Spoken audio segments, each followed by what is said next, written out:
Vraćamo se u našu zemlju. U jednoj privatnoj srednjoj školi u Beogradu ranci sa teškim udžbenicima su, mogli bi se reći, prošlost. Učenici ove škole predmete na časovima prate na tablet računarima. U srednjoj školi za informacione tehnologije ITHS udžbenike su zamenile aplikacije. Učenici ove škole su prvi u Srbiji koji nastavu prate preko tablet računara. Snašli su se više nego odlično. Mnogo je lakše sa tabletima zato što ne moramo da više nosimo ranče pune knjiga. Škola iz snova, takozvana, je mnogo bolja sa tablet uređajima. Sviđa mi se što imate dosta aplikacija, možemo dosta nađemo na internetu i mogu da se dele stvari sa nama preko interneta, a ne da dolazimo u biblioteku ili tako negde da bi tražio da naučimo suštinu. Svi predmeti su postali interaktivni u manjoj ili većoj meri, ali i učenici imaju svoje favorite. Jedan od favorita je istorija, čiji profesori u Srbiji inače važe za prilično staromodne ljude.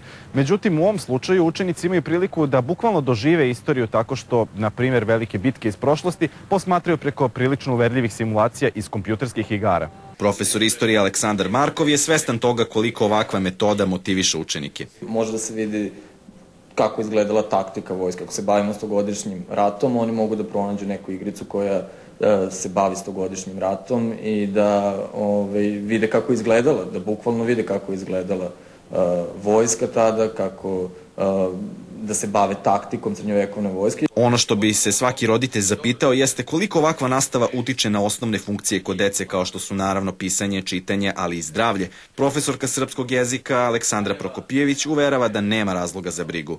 To je neminovan proces. Oni su već usvojili tastaturu i informacione tehnologije mnogo pre nas i već su prešli na taj način rada, učenja.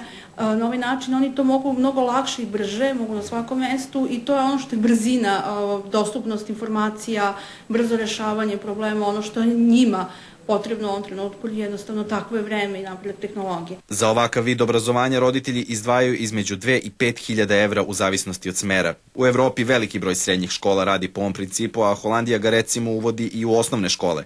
Svetski stručnjaci predviđaju da će se novi obrazovni sistem u budućnosti oslanjati isključivo na laptopove i tablet računare.